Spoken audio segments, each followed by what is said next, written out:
Welcome back to Count Me In. I'm your host, Adam Larson, and today I'm excited to reconnect with Mike Wallace, who joined us 4 years ago to discuss ESG metrics for accounting and finance professionals. Now in 2024, Mike has taken an innovative role as the Chief Decarbonization Officer at Persephone AI. In this episode, we'll explore the rising importance of carbon accounting for accountants and the groundbreaking tools being developed to streamline this process. Mike will also share insights on the evolving regulatory landscape, real-world examples like the UK's National Health Service, and practical steps for businesses big and small to stay ahead of their sustainability efforts. Packed with actionable advice and cutting-edge strategies, this conversation is one you won't want to miss. So let's dive right in with Mike Wallace.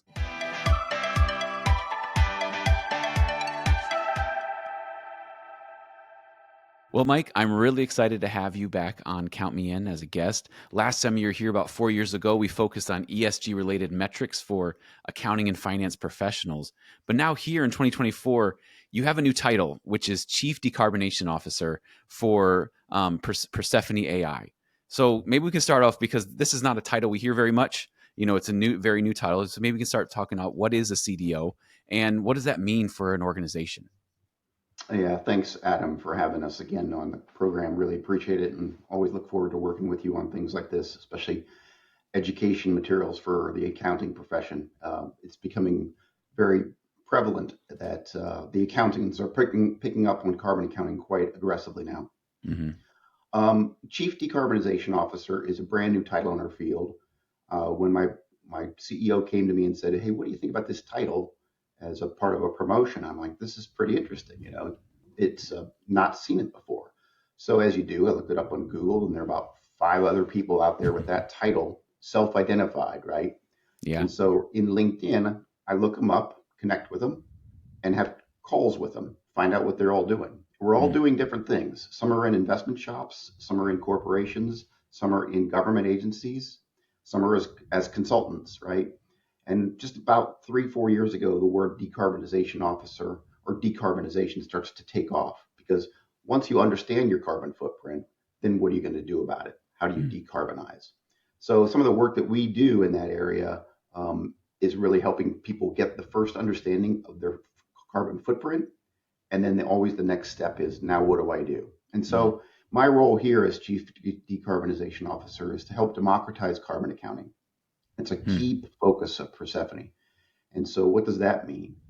I am out there as much as I can trying to find strategic partnerships like IMA and AICPA and other associations where the professionals need to understand these issues. And so in these cases, when we're partnering with associations, we can help scale those professionals really quickly, and we can scale in the thousands of people or numbers because your associations have very large numbers. The other thing about the multiplication aspect of this is that most of the professional associations also have accreditations that they provide to their members when they take a certain number of hours. Well, now we're doing that kind of training. We can go into some more of that detail in a little bit. Yeah, definitely. It's amazing how easy it is to overlook something as important as carbon accounting. And maybe we can take just a step back and talk about why is carbon accounting so important for today's accountant? It's something that's been coming up more and more. And like last time we talked, we were focused on some of the metrics and stuff like that. But now carbon accounting is the name that's kind of taken on. So maybe we can discuss that a little bit more. Yeah, well, it was just before I joined Persephone. It was the spring of 2021, and that's always the common time. I was a partner at ERM, a large consultancy, and the springtime is the time when people are doing their annual sustainability reports. They're also getting ready to file their CDP reports.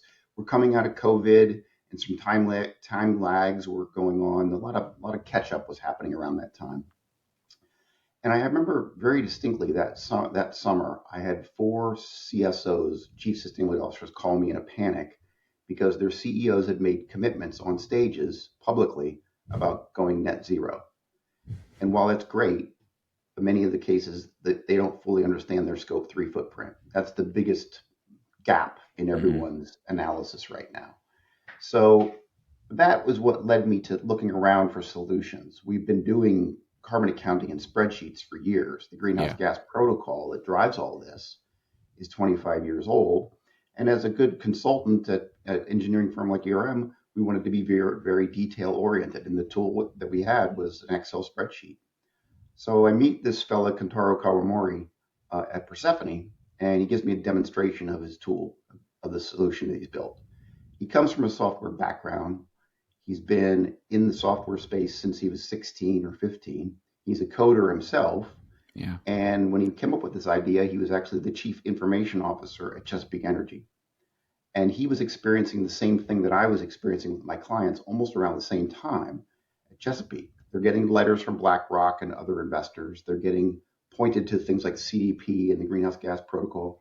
And he realized through his conversations with his executive team, they're spending a lot of time and money on something that's very manual that maybe could be automated. And that was the Persephone moment. That's when he came up with this idea of creating almost the ERP system for carbon accounting, or some people would say the TurboTax of carbon accounting. Yeah, when you and I were chatting about this a few weeks ago, one of the things you mentioned to me that you were kind of reaching the limits of the carbon accounting mathematics. And so what does that mean as we're moving beyond the spreadsheets into systems like what Persephone's doing? What does that mean as we kind of move beyond what we've already been doing so far? So the greenhouse gas protocol is a multi-stakeholder nonprofit entity that was created by the World Business Council for Sustainable Development and the World Resources Institute. The protocol itself was originally started about 25 years ago, but it needs to go through upgrades and expansions. So so in scope 3, there are 15 categories, and in those categories are various areas where you really need to go deep. Category 1, purchased goods and services. Category 15, financed emissions. And in those different areas over the course of time, the greenhouse gas protocol and the steering committees that were involved just didn't have the time to get down in the weeds of each and every calculation you're going to make. So for instance, there's an average estimation that you can apply to the dollars spent on airline flights, right? Now, we all know that we fly exact miles, and we can get that mileage right from our tickets now. So you don't need to use that estimation anymore. But now I'm getting into work with clients like Merits and Aramark, where we're literally on the edge of where the math needs to be. Merits is a large events producer. They do events all over the world. Events have massive footprints. And if you're Merits, you're trying to organize tens of thousands of people coming to a city, and you're thinking about the airline travel, the bus travel, the hotel rooms. And you can't possibly get 10,000 hotel rooms all calculated by square footage. You take a rough estimate. But the world has not accepted a common estimate yet on a typical hotel room. And so that's where industry groups and general use specialists in this area will get together and they'll talk about this. Well, the average hotel room in the world is like this, right? And it's set up this way. But think of the hotels you've stayed in. They're also very different. So to get an agreement on that is one thing. And then to start using that emissions factor is a whole other thing. Same thing with Aramark. They're getting into the weeds of food. They are a food services company. So if you think about their latest impact report, they'll explain they're providing services to hospitals, universities, corporate campuses. And think about when you go into a cafeteria, you see all the packaged goods that are coming from Pepsi and Coke and Mars and others. Those are pretty well documented and you can have a pretty good mathematics around it. But then you go over to the grill area where you're going to get your protein and think about what's the average salmon's emissions factor, right? Well, I caught it here, I moved it here, I then processed it like this, transported it here. So that's in the weeds kind of detailed calculation that's still not fully baked. And so that's some of these areas where we're really getting into the weeds. And it's an area where accountants are going to be needed. Well, it's a whole new level of, looking at your supply chain. Because before it was just like, oh, I'm just taking this and sending it here and sending it there. There's my supply chain. But we're taking it all the way down and looking at all elements of that supply chain in a whole new fashion, which it adds a bunch of new numbers in. And like you said, not everything is standardized. So one number may come from this hotel chain, this number may come from this place, this number may come from this place, and they don't line up, and you're not having apples to apples in a sense. And so how are we going to get around that? Is it going to take the world coming together and saying this is what we do, or or is there like country by country, or how are we going to get over that hump? It's a bit of both. And, you and I have known each other for a long time. There's a constant churn in the standards world Yeah. and the evolution of standards and consolidation of standards and sometimes the sunsetting of certain standards. We've seen a great, collaboration and alignment come about because of the IFRS Foundation and the ISSB. So I'd recommend any of the listeners out there definitely want to turn into the ISSB and understand the standards that they're developing because they're being adopted by countries around the world. And in there, they will refer to things like the greenhouse gas protocol too. So there is an alignment. People aren't Hmm. just making up something new and then saying, go do it however you want. There is already right now the WRI or the greenhouse gas protocol itself has a call for technical experts out. So again, the accountants need to be there, and maybe Yeah. that's a call to IMA to get involved directly as an institution, but also to bring some of your best brains to that working group. They need the resources. They're a nonprofit, and they need more people at the table. And we want to be there figuring out this math with them. We don't want someone who's never worked in a certain industry to be figuring this out for us. And so you'll see different industries have come together, like the cement industry came together and worked with WRI to figure out better mathematics on the cement industry's issues. Who better to do that than the industry itself, right? Yeah. And then you're working with this multi-stakeholder global organization to do this. You then have some credibility when you use that math. There's still going to be a lot of areas where we're estimating, and it's acceptable to estimate on things like this. You just need to explain it, and that's where you get into the accounting profession again. Like, what was my methodology, my logic for doing this, and why did I do it this way? So what you often see, and what accountants and consultants will often do, is benchmark. And so you're working with any particular company, or if you're a company doing this yourself, there is actually a lot of data out there. You should look at your peers, especially your European peers in your sector, because they're generally 5 to 7 years ahead of us on their adoption and disclosure of this kind of information. So those are some resources that you might want to think about as you do this.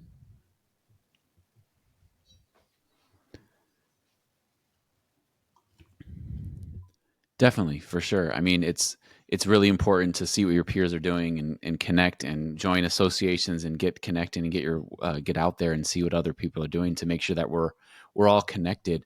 And as you were saying those things, I can't help but wonder, what about the small to medium sized businesses who might not have the financial capital, as those examples that you gave, who are able to track those things down to that smaller level? What can they do to kind of get started on this path?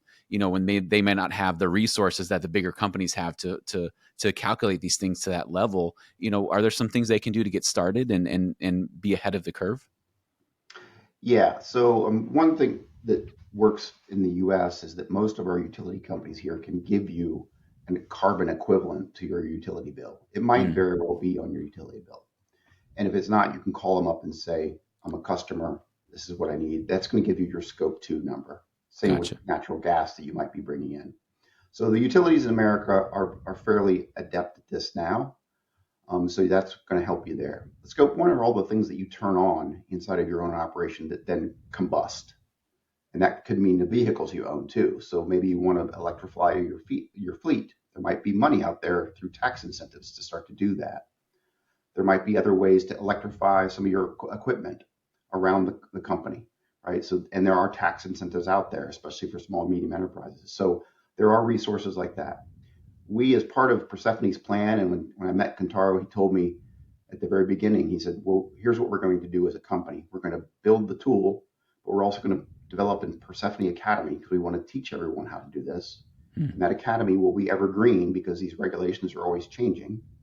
And so the academy is there not only for our clients, our customers, but for the entire world. And I was surprised by that. Like, that's a really interesting model. Just give it away. But his vision is to democratize carbon accounting, and that's how we do part of it. The other thing he said is, I'm going to build a free version of this tool. And Hmm. so about 8 weeks ago, we released the free version. Anybody in the world can log in and start putting their data into the cloud. And it's data that you would have at your own desk if you're running a company, right?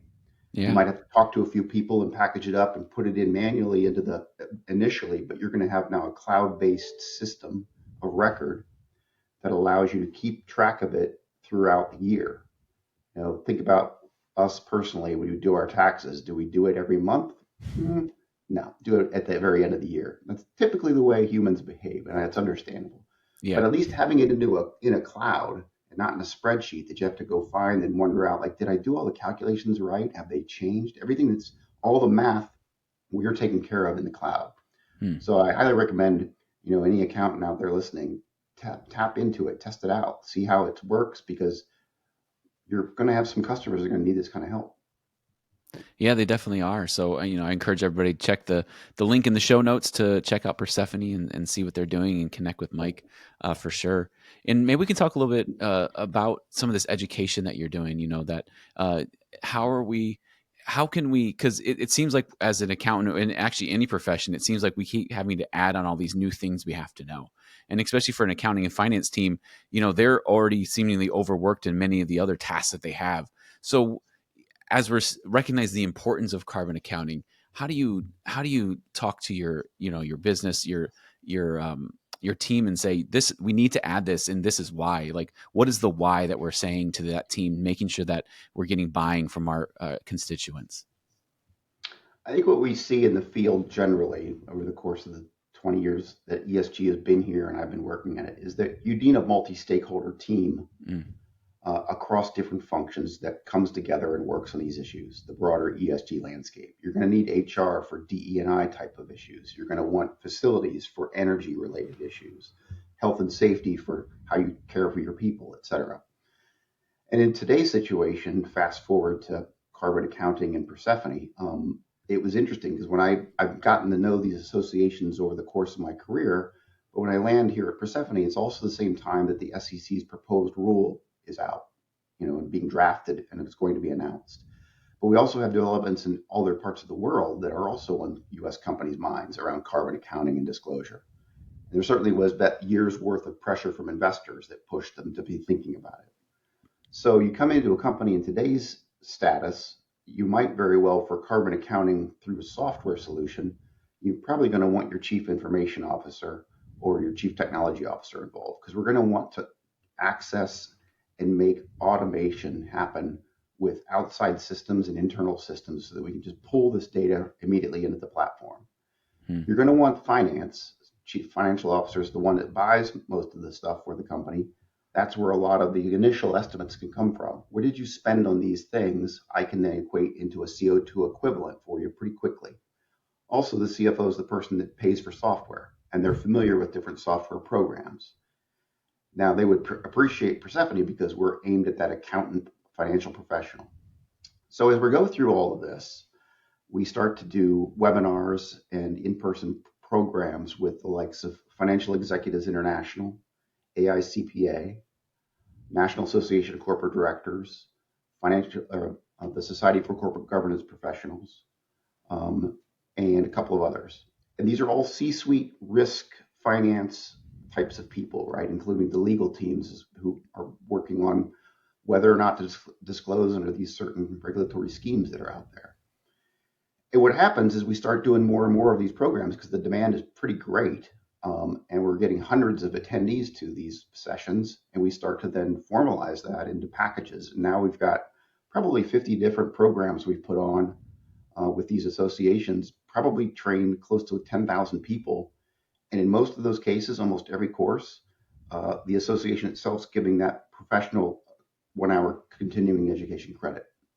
So that's how the field has evolved. In just the last 3 years that I've been here at Persephone, that's just now happening. Just like my title's new, there's a new title called ESG controller, mm, right? That wasn't mhm. around a few years ago. Now there's actually several different variations of that title, and you can look on LinkedIn at some of the posts we're making. We've done studies on this with FEI and digging into what does the profession need? What do professionals want to know?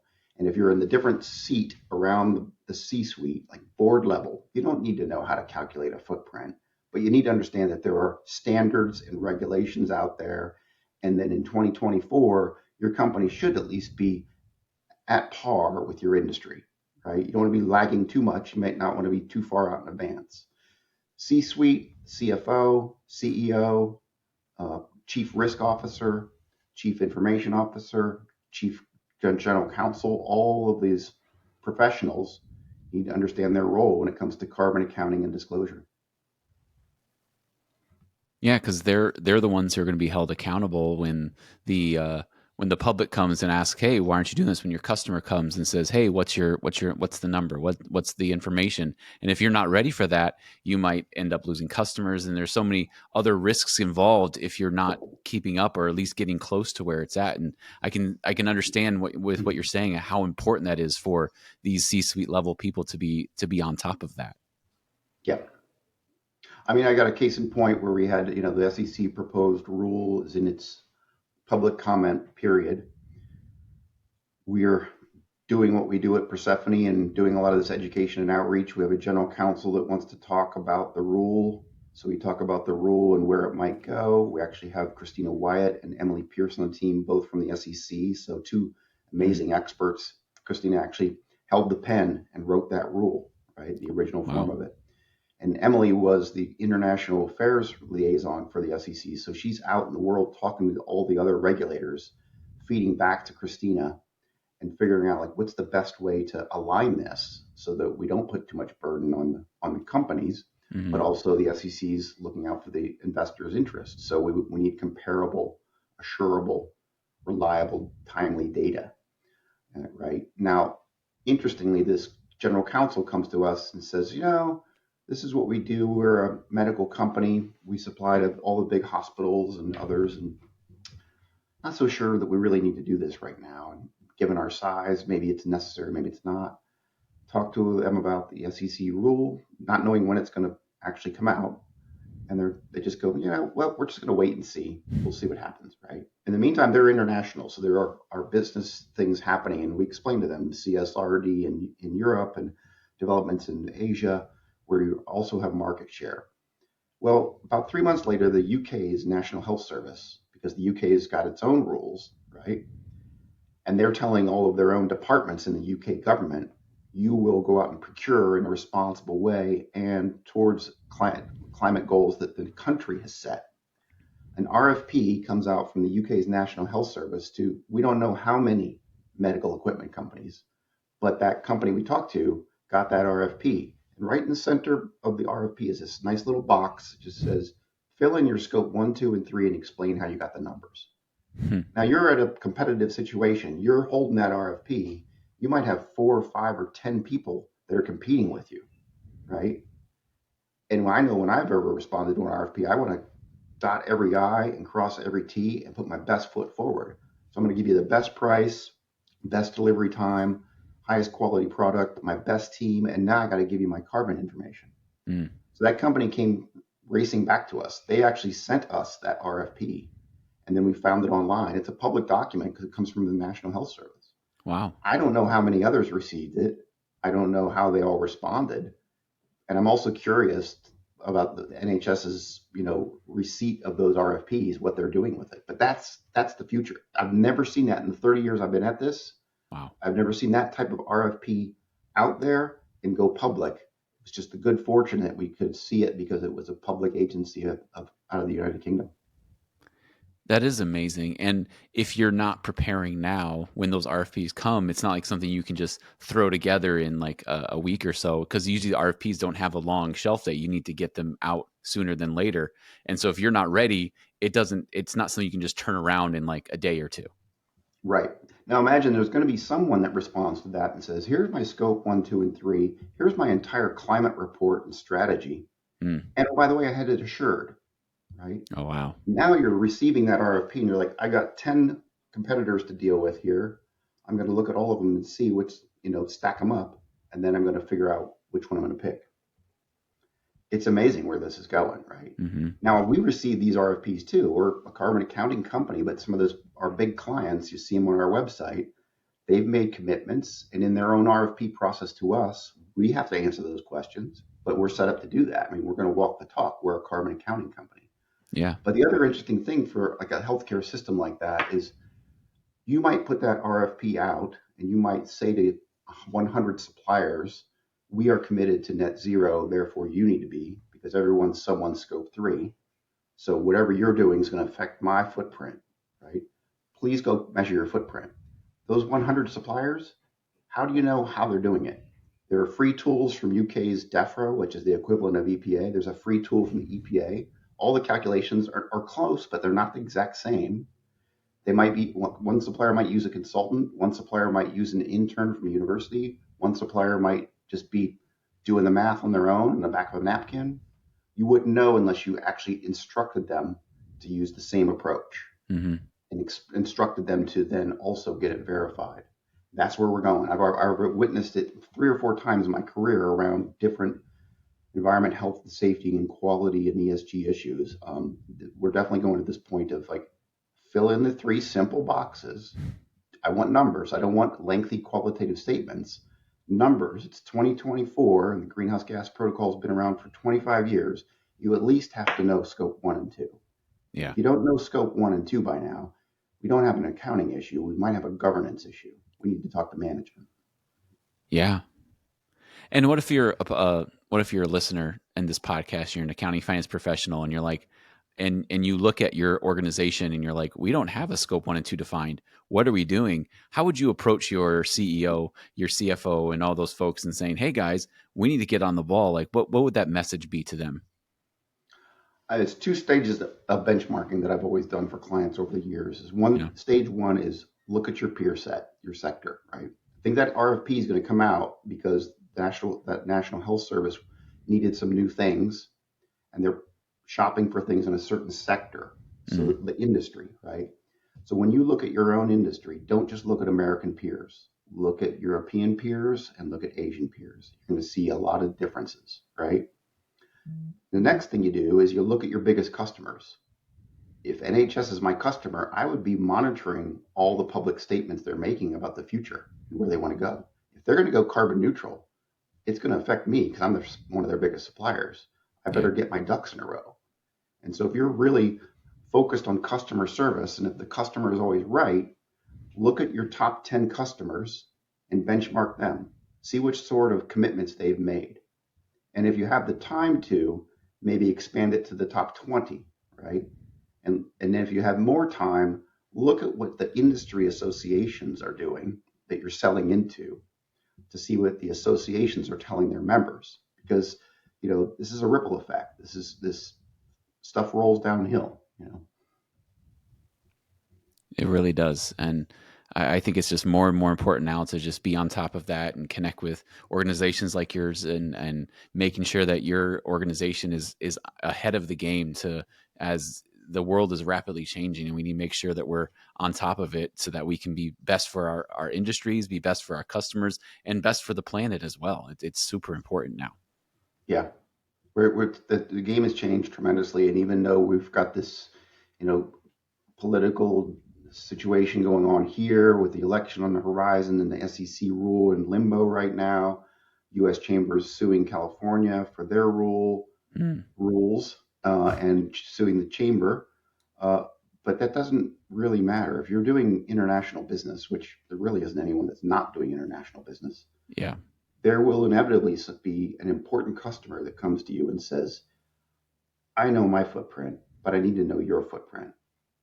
Please tell me you can figure this out. I like our partnership. I like our relationship. You've been a great supplier, but it's been 5 years and it's time for me to go out for an RFP and get bids. And I want to see if you're capable. That's happening. It is. Well, Mike, I really appreciate you coming back on the Count Me In. It's always wonderful to talk with you, and we love having you on and hearing your insights in this area. And just thank you so much again for coming on the podcast. Always a pleasure, Adam. Thank you, and thank you to IMA for letting us be with you today. This has been Count Me In, IMA's podcast, providing you with the latest perspectives of thought leaders from the accounting and finance profession. If you like what you heard and you'd like to be counted in for more relevant accounting and finance education, visit IMA's website at www.imanet.org.